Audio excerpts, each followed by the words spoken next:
साथियों, सबसे पहले यहाँ आने के लिए आप सबका धन्यवाद। आप सब जान रहे थे कि बिहार में विधानसभा के चुनाव चल रहे थे और जिस तरीके से कल नतीजे सामने आए हैं, जिस तरीके से कल परिणाम सामने आए हैं, एक बात उन परिणामों ने स्पष्ट कर दी है कि बिहार की जनता ने बहुत ही डिसाइसिव एक क्लियर मैंडेट हमारे प्रधानमंत्री आदरणीय नरेंद्र मोदी जी को दिया। जनता ने इस बात को स्पष्ट तौर से समझा कि बिहार में अगर विकास संभव है तो उसके लिए हमारे प्रधानमंत्री आदरणीय नरेंद्र मोदी जी की सोच का होना बहुत ज़रूरी है। लोक जनशक्ति पार्टी भी निरंतरता में शुरू से लेकर चुनाव के अंत तक इसी बात को मैं कहता रहा कि ज़रूरी है बिहार में भारतीय जनता पार्टी का मजबूत होना, ताकि आने वाले दिनों में जो जिस तरीके से बिहार को हम लोग विकसित देखना चाहते हैं उसके लिए प्रधानमंत्री जी की वही सोच बिहार में भी देखने को मिले। मुझे खुशी है और इसके लिए मैं बधाई दूंगा हमारे प्रधानमंत्री आदरणीय नरेंद्र मोदी जी को, भारतीय जनता पार्टी के तमाम नेताओं को कि जो बेहतरीन प्रदर्शन भाजपा का रहा उसके वो हकदार भी थे। और इसीलिए मैंने भी बार बार कहा था, मैं चाहता था कि भारतीय जनता पार्टी का प्रदर्शन बेहतरीन रहे। मुझे खुशी है कि बिहार की जनता ने जिस तरीके से लोक जनशक्ति पार्टी को भी अपना प्यार दिया, अपना समर्थन दिया, लगभग 25 लाख के करीब मतदाताओं ने बिहार फर्स्ट, बिहारी फर्स्ट पर अपना विश्वास जताया। लगभग 6% के आसपास जिस तरीके से लोक जनशक्ति पार्टी को मत प्रतिशत मिला और अकेले लड़ने पर मिला, मुझे खुशी है इस बात की। और उसके लिए मैं तमाम अपने पार्टी के कार्यकर्ता, तमाम पार्टी के नेताओं का मैं धन्यवाद करूंगा कि जिस तरीके से अकेले लड़ने की ताकत लोक जनशक्ति पार्टी ने दिखाई। आज तक हम लोग को हमेशा यही कहा जाता था कि भैया पुश लग्गू पार्टी है, जब किसी के साथ लगेगी तभी कुछ होगा। पर मुझे खुशी है कि जिस तरीके से पार्टी ने अकेले चुनाव लड़ने का फैसला किया, मजबूती से पार्टी ने चुनाव लड़ा और जिस तरीके से मत प्रतिशत लोक जनशक्ति पार्टी को मिला इन चुनाव परिणामों के बाद, इसने पार्टी में कहीं ना कहीं एक नई ऊर्जा ये लेकर आया। और हम लोग की सोच भी यही थी। बहुत ज़्यादा पार्टी के पास जिन हाल फिलहाल के वर्षों में जिस तरीके से विधानसभा के चुनाव रहे, पार्टी के पास बहुत ज़्यादा कुछ खोने के लिए था नहीं, पर पाने के लिए अनंत संभावनाएं थी। आज पार्टी का मनोबल जिस तरीके से बढ़ा है, पार्टी के कार्यकर्ताओं में जिस तरीके से जोश आया, उत्साह आया है कि अकेले हम लोग चुनाव लड़कर अगर हम लोग इतना बेहतर प्रदर्शन कर सकते हैं तो मुझे लगता है कि आने वाले 2025 के चुनाव में पार्टी अपनी नई ऊंचाइयों को छूने के लिए उसकी ज़मीन तैयार कर ली। हम लोग के बारे में कहा जाता था कि भैया चुनाव लड़ तो लोगे, कहाँ उम्मीदवार हैं तुम्हारे पास, कहाँ कैंडिडेट है। ये तमाम तरीके की बातें हाल फिलहाल के वर्षों में लोक जनशक्ति पार्टी के साथ जोड़कर कही जाती थी। पर जिस तरीके से पार्टी का प्रदर्शन इन चुनावों में रहा, जिस मजबूती से पार्टी ने चुनाव लड़ा, सारे आंकड़े आप लोग के समक्ष हैं, आप लोग की जानकारी में है कि किस तरीके से अधिकांश सीटों पर लोक जनशक्ति पार्टी के प्रत्याशियों का प्रदर्शन अच्छा रहा। कई ऐसी सीटें हैं जहां पर दूसरे नंबर पर हम लोग के प्रत्याशी आए। महज 4000, 5000, 6000 से कुछ सीटें हैं जो पार्टी ने लूज़ की। अधिकांश सीटों पर तीसरे नंबर पर जहां पर भी पार्टी रही, उसमें भी अगर आप पार्टी के प्रत्याशियों का मत प्रतिशत देखें, जो संख्या उन लोगों को मिली है, तो ये अपने में एक नया बड़ा जनाधार पार्टी ने खड़ा किया है और ये कहीं ना कहीं पार्टी की नींव को यहाँ से और ज़्यादा मजबूत करता है। 2025 का जो हम लोग का लक्ष्य है उसके हम लोग और करीब पहुँचे हैं। बहरहाल इस बार का भी जो हम लोग का लक्ष्य था, शुरू से इस बात को मैंने कहा था कि मैं चाहता हूँ कि भैया भारतीय जनता पार्टी ज़्यादा मजबूत हो। यकीनन मैं इस बात को भी उतनी विनम्रता से मैं कबूल करता हूँ कि मैं ये भी चाहता था कि लोक जनशक्ति पार्टी का भी प्रदर्शन बनिस्बत बेहतर हो, जिसके लिए हम लोगों ने प्रयास किया। अकेले जिन परिस्थितियों में मैं चुनाव में उतरा था, जितना मुझसे बन पाया उतना करने की मैंने कोशिश की। आप सब जान रहे हैं कि वो वही दौर था जब पिताजी का भी निधन हुआ था। 10 दिन का एक समय ऐसा मुझे मिला था जब मुझे अपने योद्धाओं को रणभूमि में उतारना था, क्योंकि एक लंबे समय तक हम लोग को इस बात की जानकारी भी नहीं थी कि जनता दल यूनाइटेड किन किन सीटों पर चुनाव लड़ी। और ये बात हम लोगों ने स्पष्ट की थी कि हम लोग के अधिकांश प्रत्याशी जनता दल यूनाइटेड के सामने ही होंगे। एक लंबा समय लगा क्योंकि कुछ नए गठबंधन एनडीए में जाकर जुड़े, वीआईपी वगैरह जाकर जुड़े, और उसके बाद जिस तरीके से सीटों की जानकारी सामने आई तो मुझे लगता है 6 या 7 तारीख के आसपास हम लोग को स्पष्ट रूप से पता चला कि किन किन सीटों पर भाजपा चुनाव लड़ रही है और किन किन सीटों पर जनता दल यूनाइटेड चुनाव लड़ रही है। और 8 तारीख का दिन था जब पापा का उनका निधन हुआ। और वही दिन था जब मेरे पास पहली बार ये जानकारी आई भी थी कि किन सीटों पर जनता दल यूनाइटेड चुनाव लड़ रही है, किन सीटों पर लोक जनशक्ति पार्टी को अपने प्रत्याशी उतारने हैं। 8 तारीख सुबह पहली बार मुझे इस बात की जानकारी मिली और 8 तारीख शाम को 6:05 पर पापा का निधन हुआ और उसी रात 12, साढ़े 12, 1 बजे के आसपास मैं पहले चरण के प्रत्याशियों की सूची लेकर मैं बैठा। 9 तारीख सुबह से लेकर 19 तारीख तक, क्योंकि 20 तारीख को तीसरे फेज का अंतिम मतदान नॉमिनेशन फाइल करने की डेट थी 20 तारीख को, तो 9 से लेकर 19 तारीख तक ये 10 दिन में 135 योद्धाओं को तैयार कर उनको न सिर्फ हम लोगों ने रणभूमि में उतारने का काम किया, बल्कि जिस तरीके से चुनाव लड़े, जिस तरीके से उनका प्रदर्शन रहा, मुझे कम से कम खुशी है, गर्व है अपने तमाम प्रत्याशियों पर कि विपरीत परिस्थिति में भी, लास्ट मिनट होने के बावजूद, विपरीत परिस्थिति में सीमित संसाधनों के साथ जिस तरीके से लोक जनशक्ति पार्टी ने चुनाव लड़ा, उसके लिए मैं अपने तमाम प्रत्याशियों को मैं बधाई देता हूं। तमाम प्रत्याशियों पर मुझे गर्व है, पार्टी को गर्व है कि जिस तरीके से उन्होंने चुनाव लड़ा। और जैसा मैंने कहा कि ये एक मजबूत नींव तैयार हुई है आने वाले समय में लोक जनशक्ति पार्टी की। आने वाले समय में जितने प्रत्याशियों ने मजबूती से चुनाव लड़ा है, कई ऐसे गठबंधन हैं जो कि 4-4 दलों के साथ, 5-5 दलों के साथ रणभूमि में उतरे हुए थे, जिनको एक लंबे समय से पता था कि उनको किन सीटों पर चुनाव लड़ना है, कहां पर उन्हें अपने प्रत्याशी उतारने। हम लोग की परिस्थिति थोड़ी सी विपरीत थी, ना हम लोग को सीटों की जानकारी थी और एक लंबे समय तक जिस अलायंस में हम लोग थे, एनडीए का हम लोग जहां पर बिहार में हिस्सा थे, उसको भी लेकर एक लंबे समय तक क्लैरिटी नहीं आ पा रही थी। तो इन तमाम चीज़ों में जो समय हम लोग के हाथ से गया और उसके बाद फिर अगले 10 दिन 8 तारीख के बाद के जब जो मुखाग्नि देने वाला लड़का होता है वो घर से बाहर नहीं निकल सकता, वो 10 दिन भी प्रचार में सक्रिय रूप से जाना मेरे लिए संभव नहीं था। एक लंबे समय के बाद हम लोगों ने चुनाव प्रचार की, हम लोगों ने शुरुआत की। बट बहरहाल ये तमाम परिप्रेक्ष्य आप लोगों के सामने देने का मेरा एकमात्र कारण है, एकमात्र लक्ष्य कि जिन परिस्थितियों में हम लोगों ने चुनाव लड़ा, इसीलिए कल से ईमानदारी से मैं बोलूं, जिस उत्साह के साथ पार्टी है या जिस उत्साह के साथ पार्टी के कार्यकर्ताओं का मनोबल है, क्योंकि हमसे बेहतर कोई नहीं जान सकता कि किन परिस्थितियों में हम लोगों ने चुनाव लड़ा।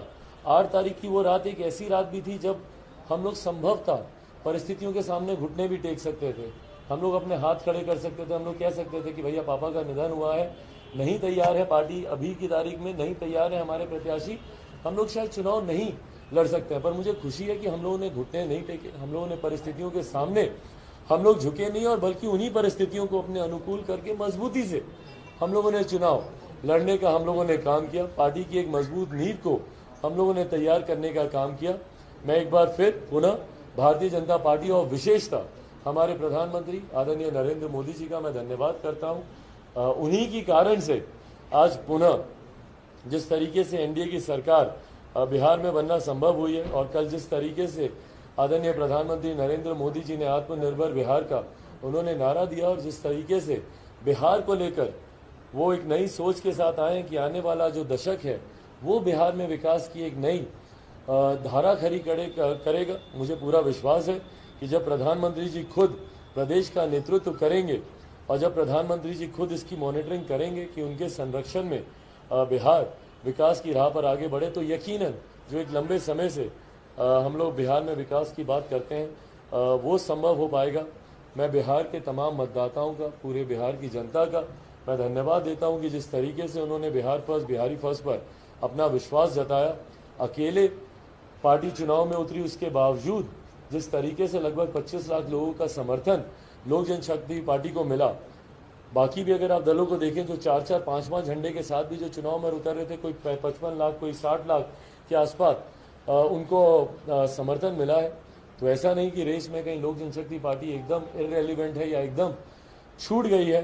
15-16% जिस तरीके से गठबंधन के साथियों को मिला, 4-4 गठबंधन होने के बावजूद, और वहीं लोजपा को जिस तरीके से 6% का मत प्रतिशत हम लोग को मिला, ये अपने में दर्शाता है कि बिहार की जनता ने जिस तरीके से बिहार फर्स्ट, बिहारी फर्स्ट को अपना समर्थन दिया, उसमें अपना विश्वास रखा। इस विश्वास को इसी तरीके से आने वाले समय में बरकरार रखा जाएगा। ये वादा मैं बिहार की जनता से करता हूँ। ये वादा मैंने किया था कि बिहार फर्स्ट, बिहारी फर्स्ट, बिहार को पहले पायदान पर लेकर जाना है।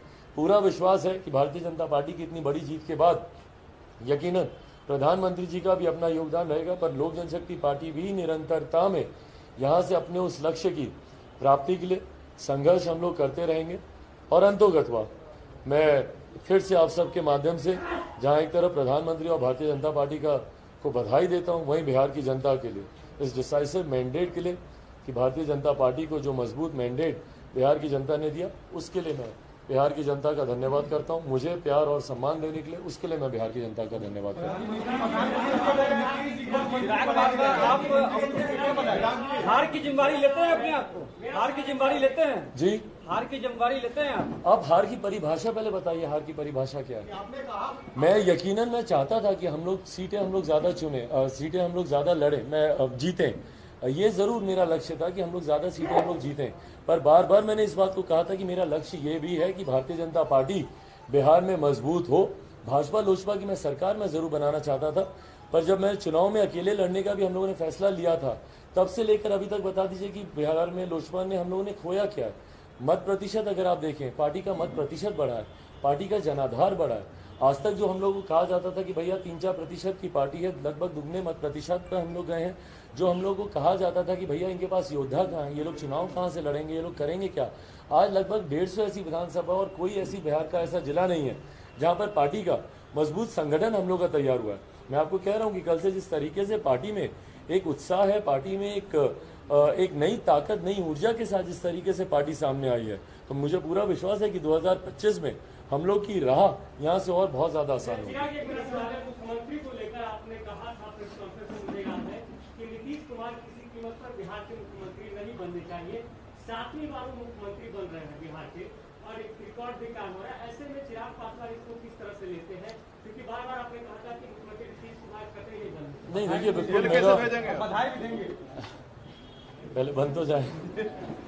मेरा लक्ष्य जरूर ये था, मैं जरूर ये चाहता था कि मौजूदा मुख्यमंत्री नीतीश कुमार जी दोबारा कभी प्रदेश के मुख्यमंत्री नहीं बने, और उसके लिए मैंने कोशिश की, मेहनत की।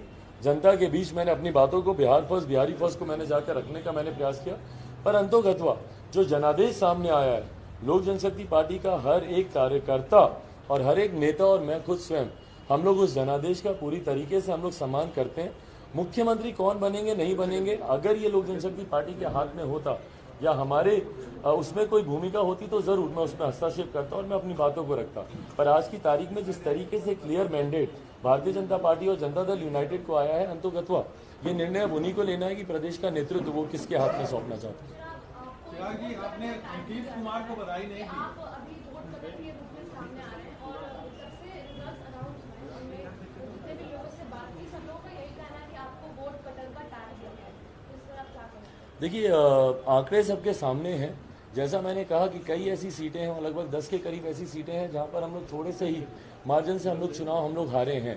तो अगर कोई ये बोले वोट कटा, एनीवेज मतलब आज की तारीख में मुझे लगता है इसका कोई स्पष्टीकरण देने की बहुत ज़्यादा ज़रूरत है नहीं। जब आंकड़े सबके सामने हैं, जिस तरीके से एक बड़ा जनाधार मत प्रतिशत के तौर पर लोक जनशक्ति पार्टी को मिला है, हर सीटों को अगर आप बाइफरकेट करके भी आप देखें, इंडिविजुअली भी अगर आप विधानसभाओं को आप उठाकर देखें, जिस तरीके से इंक्लूडिंग ऐसी सीटें जहां पर लोक जनशक्ति पार्टी के प्रत्याशी तीसरे नंबर पर भी आए हैं, उनको भी अगर आप उनका भी मत प्रतिशत अगर आप देखें या जितनी संख्या में उनको वोट्स मिले, ये अपने में दर्शाता है कि लोक जनशक्ति पार्टी जीत के काफी करीब थी और इस जीत को जो थोड़ी सी संख्या से रह गई उसको 2025 में हम लोग पूरा करेंगे। सर मुख्यमंत्री को बधाई देंगे? चिराग पासवान जी मुख्यमंत्री नीतीश कुमार को बधाई देंगे? देखिए, बिल्कुल अंतोगत्वा पुनः वो मेरे प्रदेश के मुख्यमंत्री बनेंगे और मैंने हमेशा इस बात को कहा है कि मेरी ये भावना को भूल जाइए कि मैं किसी दल का, राजनीतिक दल का मैं राष्ट्रीय अध्यक्ष हूँ, वो तो अलग है, बट सबसे पहले तो मैं बिहारी हूँ ना।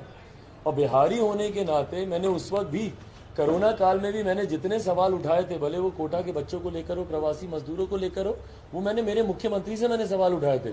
अगले 5 साल भी मेरे सवाल मौजूदा मुख्यमंत्री या जो भी मुख्यमंत्री बनते हैं प्रदेश के, मेरे सवाल उन मुख्यमंत्रियों से रहेंगे, क्योंकि अंतोगत्वा प्रदेश का नेतृत्व आप कर रहे हैं।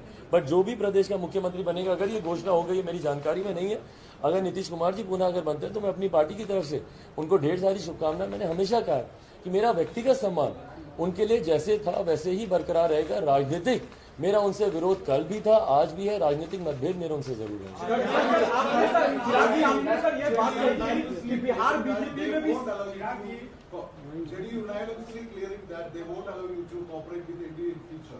that means that in a way that may affect your central collaboration. Well, see, central, the things are totally different. I mean, in coalition government, this is what we have seen most of the time. I mean, if I'll give you a small example here in my state, Athableji was also contesting separately in my state. So that doesn't mean that it will affect his ministership at the central level. And this is what we have seen repeatedly. Janata Dal United has contested elections in so many various other states. Even in Gujarat, when our current Prime Minister was the Chief Minister of Gujarat. So this is what we have seen repeatedly. I have said that. I have said this on record that my alliance at the central level remains strongly with Bharatiya Janata Party. My support to my Prime Minister continues. If you are taking this in perception of whether I'll be joining the ministry or whether I'll be the part of the ministry or not, I think we'll cross the bridge when it comes. Right now, my complete focus was on Bihar election, and this is what we are doing here right now. BJP जहाँ जहाँ ये candidate खड़ा की थी हमको इसकी जानकारी नहीं थी, लेकिन आपने वहाँ पे अपना भी तो ये कैंडिडेट खड़ा नहीं किया। देखिए 5 ऐसी नहीं, वहाँ पे मैंने कैंडिडेट खड़े किए कि नहीं किए? लेकिन आपने 5 ही जगहों पे किया था ना। आपने कहा था कि जहाँ जहाँ जेडीयू ने और जहाँ जहाँ बीजेपी ने कैंडिडेट खड़ा किए, तो आपने क्यों नहीं खड़ा किया? कहाँ पे? कहाँ पे? पूरे बिहार में। देखिए, हम लोगों ने इस बात को शुरू से स्पष्ट रखा था कि जहाँ पे भाजपा चुनाव लड़ेगी वहाँ पर हम लोग अपने प्रत्याशी नहीं उतारेंगे, और इसीलिए एक लंबा समय का हम लोगों ने इंतजार किया कि जब तक भारतीय जनता पार्टी अपनी सीटों की घोषणा नहीं कर देती तब तक हम लोगों ने भी अपने प्रत्याशियों को सिंबल नहीं दिया।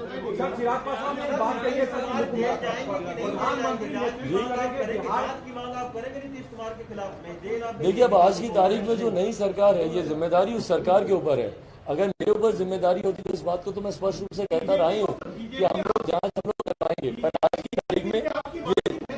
पर आज की तारीख में ये जिम्मेदारी नई सरकार के ऊपर है कि जिस तरीके से भ्रष्टाचार की जानकारी सामने आई है उसकी जांच कराएं। हम लोग के पास जो तथ्य आते रहेंगे हम लोग सरकार बिहार बीजेपी पर भी आपने सवाल उठाया था, क्या क्लियर हो गया? बिहार बीजेपी जी बीजेपी से बातचीत हुई है, बीजेपी सबसे बड़ी पार्टी भी बनी है जी, तो आपकी क्या इच्छा है? क्या बीजेपी का मुख्यमंत्री बने और फिर नीतीश जी को जेल भेजा जाए? क्या ये आप चाहते हैं? देखिए, मैं आज की तारीख में अगर उस पोजीशन में होता कि जहां पर मैं इस बात के निर्णय ले सकता, या मेरे पास अगर उतनी ताकत होती कि मैं अगर इन डिसीजंस को इन्फ्लुएंस कर सकता तो मैं जरूर करता। आज की तारीख में हाइपोथेटिकली जब एक अलायंस के पास, और ये बात मैंने पिछली प्रेस कॉन्फ्रेंस में ही मैंने कही थी स्पष्ट रूप से कि अगर एक ऐसी परिस्थिति बनती है कि जहां पर भाजपा और जदयू की मिलकर सरकार बन जाती है तो हम लोग विपक्ष में रहेंगे।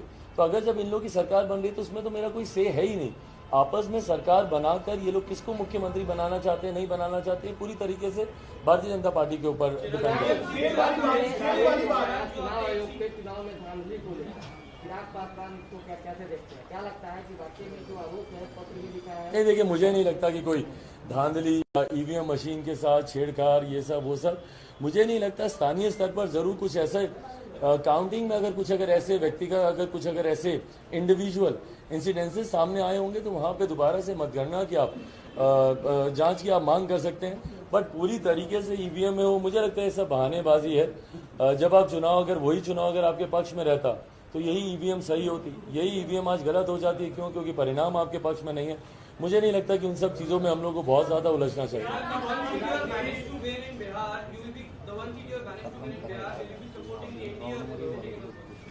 No, I said my support will never be there for the Chief Minister Nitish Modi ji. If he continues to become the Chief Minister of my state, my support will at the state level will not be there. क्योंकि RJD एक बहुत बड़ी party साबित हो रही है और उन्होंने एक राष्ट्रीय पार्टी को टक्कर दे दिया जो कि बीजेपी है। तो इसके बारे में आप क्या कहना चाहेंगे? क्या उनको बधाइयां देना चाहेंगे? हालांकि वो जीत हासिल नहीं कर पाई, बट सबसे बड़ी पार्टी। देखिए, आज की तारीख में बधाई का अगर कोई हकदार है तो वो सिर्फ और सिर्फ हमारे प्रधानमंत्री आदरणीय नरेंद्र मोदी जी और भारतीय जनता पार्टी।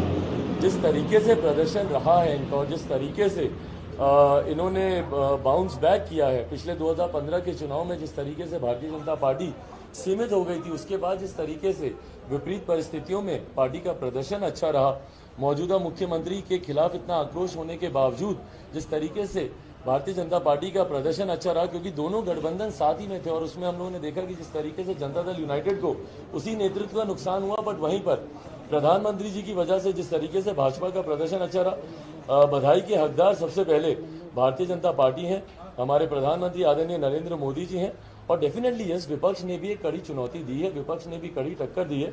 उसके लिए मैं विपक्ष के भी जितने तमाम नेता हैं उनको भी मैं बधाई देता हूं अपनी पार्टी की तरफ से कि जिस तरीके से मजबूती से, क्योंकि कई ऐसे एग्जिट पोल हैं जो कि एक तरफा भी माहौल को दिखा रहे थे, बट जिस तरीके से कांटे की टक्कर दोनों तरफ से रही है, तो इसके लिए और अंतोगत्वा देखिए बधाई का अगर कोई हकदार है बिहार की जनता है, जो मैं बार बार मैं कहता हूँ एक डिसिसिव उन्होंने निर्णय उन्होंने लिया और बिहार की जनता ने कम से कम अपना लक्ष्य क्लियर रखा। प्रधानमंत्री जी की बातों को उन्होंने गंभीरता से सुना, प्रधानमंत्री जी के ऊपर विश्वास बिहार की जनता ने पूरी तरीके से किया। बिहार की जनता इसके लिए बधाई। मैंडेट के बाद चिराग पासवान को क्या लग रहा है, बिहार में कितनी मेहनत करने की जरूरत है अगले विधानसभा चुनाव में? मुझे लगता है यहाँ से अब हम लोग की मेहनत थोड़ी और आसान हो जाएगी, क्योंकि इससे पहले पार्टी जो हम लोग की कुछ विधानसभाओं तक ही सीमित थी या कुछ जिलों तक ही सीमित थी, आज की तारीख में जिस तरीके से पार्टी का जनाधार हम लोग का बड़ा है। लक्ष्य मैंने बार बार इस बात को स्पष्ट कहा, आप सबसे भी जब ऑफ रिकॉर्ड जब बातचीत होती थी तो इस बात को हम लोगों ने क्लियर रखा था कि 2025 हम लोग का टारगेट है, ताकि पार्टी एक नई मजबूती के साथ 2025 में खड़ी हो।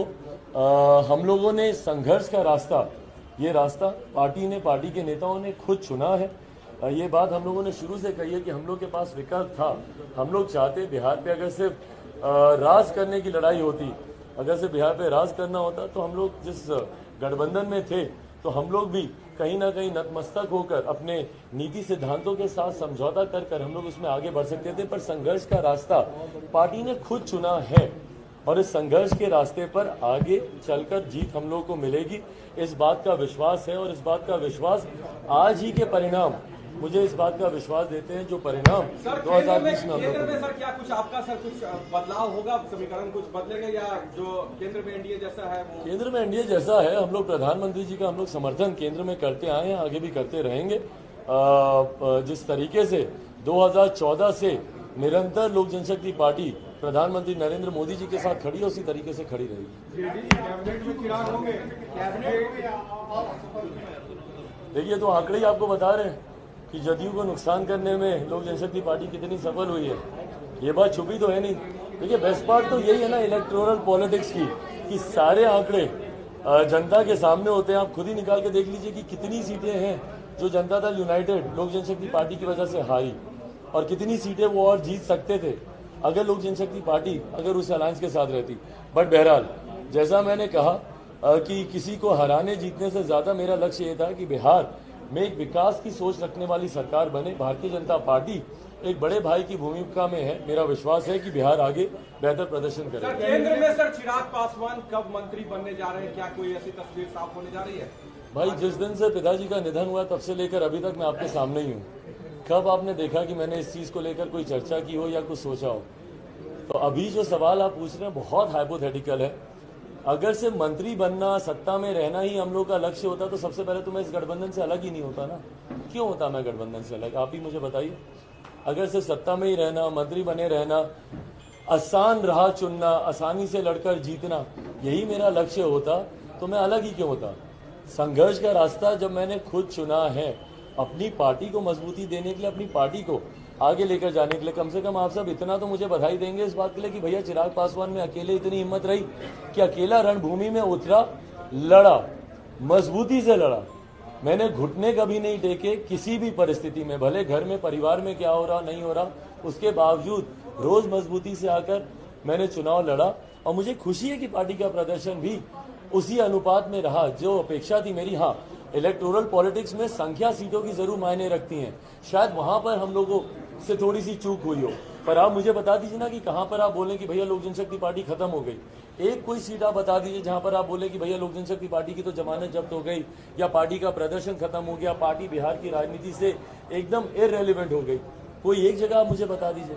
आज की तारीख में अगर पार्टी का प्रदर्शन अगर 6% के आसपास अगर पार्टी ने अकेले लड़कर अगर हासिल किया है, अपने दम पर लड़कर हासिल किया है, मुझे खुशी है ना भाई। मेरे लिए तो ये बड़ी ताकत है बनिस्बत उसके कि जो पार्टी बोलती है कि हमने 15% हासिल किया है पर हमारे साथ 4 और झंडे थे।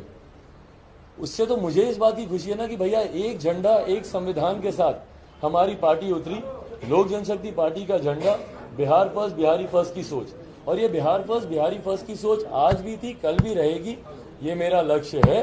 इस लक्ष्य की प्राप्ति जब तक नहीं होगी मैं अपने संघर्ष के रास्ते पर बरकरार रहूंगा। चिराग, एक सवाल, सुशील मोदी ने कहा है कि आपकी वजह से एनडीए को काफी नुकसान हुआ 30-35 सीटों का। एनडीए को नुकसान हुआ आपकी वजह जनता दल यूनाइटेड को हुआ है, ये श्रेय अगर वो देना चाहेंगे तो मैं जरूर इस श्रेय को मैं लूंगा जनता दल यूनाइटेड को जरूर। और ये मेरा लक्ष्य था भी, इस बात को मैंने शुरू से मैंने स्पष्ट कहा कि भाजपा को किस तरीके से लाभ मिले और जनता दल यूनाइटेड को किस तरीके से नुकसान पहुंचे, मैं शुरू से मेरा लक्ष्य था। क्योंकि नीतीश कुमार जी का साथ निश्चय बिहार में विकास ला सकता है, इस बात को मैं नहीं मानता था और इसी लक्ष्य के साथ मैं चुनाव में उतरा था और मुझे खुशी है कि उस लक्ष्य को हम लोग पूरा कर पाए। भाजपा को जिस तरीके से आज की तारीख में फायदा हुआ है, भाजपा एक बड़ी पार्टी के तौर पर उभर कर आई है। मुझे लगता है शायद एक सीट से मात्र भाजपा सबसे बड़ी पार्टी बनने से रही, पर मुझे लगता है कि जो हम लोग का लक्ष्य था वो जरूर हम लोगों ने पूरा किया। नीतीश कुमार को नुकसान पहुंचाना था, पहुंचा दिए, यही ना?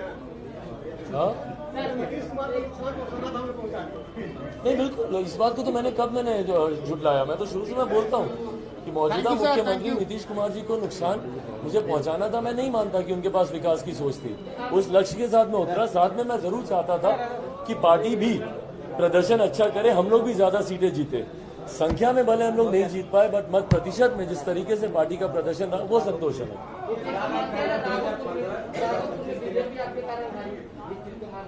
जी।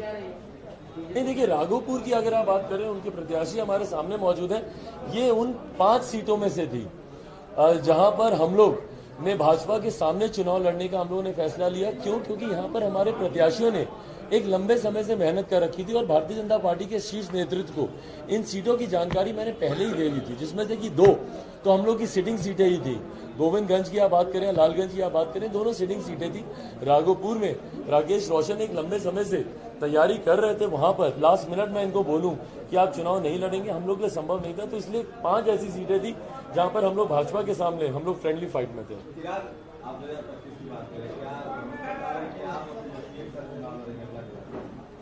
क्यों एक साथ लड़ेंगे भाई? एक तो मैं मतलब इन परम्यूटेशन कॉम्बिनेशन से मैं थक गया हूं पूरे चुनाव भर में कहते कहते। मैं क्यों तेजस्वी के साथ जाऊंगा चुनाव लड़ने, या मैं क्यों किसी के साथ लड़कर ही चुनाव जीतूंगा? ये बात क्यों है दिमाग में? आज पार्टी ने अकेले लड़ने का निर्णय इसीलिए लिया ना कि भैया पार्टी अपना अस्तित्व खड़ा करना चाहती है। कल को जो लोग ये बात बोलते हैं, यही लोग बोलते हैं कि भैया पार्टी का अस्तित्व क्या है, पार्टी में हिम्मत ही नहीं है चुनाव अकेले लड़ने की। आज जब मैंने चुनाव अकेले लड़ लिया तो सवाल पूछे जाते हैं कि आपने चुनाव अकेले क्यों लड़ लिया, क्यों आप अलग गए, क्यों आपने उसको नुकसान पहुंचाया? भाई चिट भी मेरी पट भी मेरी नहीं चलेगा ना। चुनाव पार्टी ने अकेले लड़ा, पार्टी ने अपना जनाधार बढ़ाने के लिए लड़ा, पार्टी ने अपनी नीति को बिहार फर्स्ट बिहारी फर्स्ट को जनता के सामने लेकर जाने के लिए चुनाव लड़ा। और आने वाले समय में भी पार्टी की नीति यही रहेगी। महागठबंधन के साथ हम लोग के वैचारिक मतभेद हैं, राष्ट्रीय जनता दल के साथ जाना आने वाले समय में जो आप लोग सोच रहे हैं या कोई क्यास लगाए कि मैं और तेजस्वी एक साथ पर जाएं, वो संभव है।